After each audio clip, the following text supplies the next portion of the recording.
a lot of problems with this movie, which I think we're going to get into, but one of them, I think, is that for a production that involves a lot of singing and dancing, this thing is kind of clunky, I think, a lot of the time, you know? I think the way that he stages the production numbers, the big one for me is the way that he stages the Gaston Yes, number. when he's in the tavern, he's in the inn, of quite a long sequence. Yes, yeah, so that's the other thing. All the numbers are longer now because... I guess because it's live action, they assume that we need an extra minute or two tacked on to every song. And that adds up because this thing is over 2 hours long. Yes.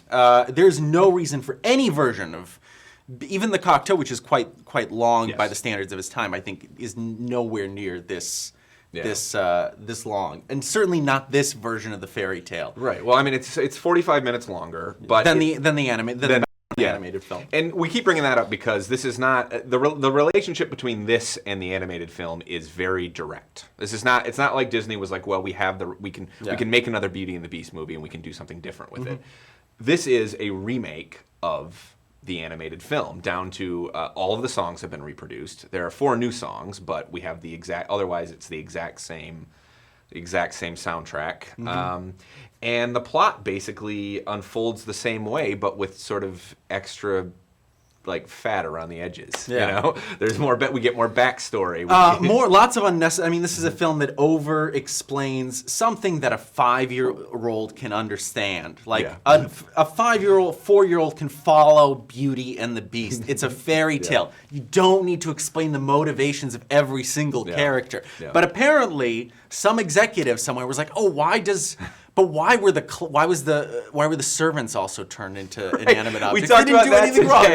wrong." Yeah, so the animated movie never addresses that, and you just accept it. But then in the movie, they're like, no, the thing is, the servants didn't intervene when the parents were being awful parents and raising this spoiled child. But I mean, He has a back. It's not enough that he was a spoiled, vain young prince who was turned into a beast so he could learn a lesson. That's enough. Yep. No, this one needs to give him a backstory, the tragic loss of his mother.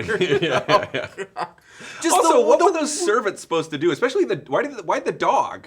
Why did the dog have to get turned into a footstool? I mean, what could the dog have done? It was easier when it was just the witches are bad. They turned them into servants. Yeah. No, everyone has to learn some kind of lesson, and it's like, you know, people always make this joke that nowadays every character needs it's like everybody has to have a tragic backstory. This is a perfect example of this. Not only that, but this film feels the need to re-motivate the characters. Like every 10 minutes, they have to remind us, oh, he was turned into a beast because he was vain.